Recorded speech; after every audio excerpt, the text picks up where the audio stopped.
నేను చూసింది ఒక్క క్షణమే అయినా నీ రూపం నా మదిలో ముద్రించుకుపోయింది. క్షణకాలం నీ కళ్ళల్లోకి చూశానో లేదో నా లోకం మొత్తం నువ్వైపోయావు. నీ కన్నుల్లో ఏదో మెరుపు నన్ను మరిపిస్తూ నీ వైపుకి లాగేస్తుంది.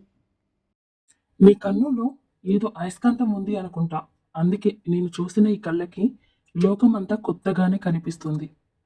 అసలు ఎవరు నువ్వు? చెదిరిపోయే కమ్మని కలవా? లేదా మళ్ళీ రేపటిలా మారి ఎదురు కానున్నావా? నువ్వు ఎవ్వరైనా సరే, ఎక్కడ ఉన్నా సరే, ఈ కాలంతో పాటుగా కరిగిపోయే కలవి మాత్రం కాదు. నా గుండెల్లో ఎప్పటికీ నిలిచిపోయే నా నిచ్చెలివి. మళ్ళీ ఓసారి నేను చూడాలి. ఒక్కసారైనా నీతో మాట్లాడాలి. ఒక్కసారి మళ్ళీ నాకు కనిపించు. ఆ తర్వాత నువ్వు వెళ్ళాలి అనుకున్నా నా నుండి, నా ప్రేమ నుండి బయటకి వెళ్ళలేవు. Thank you for listening all. Please do like and subscribe my channel. Thank you.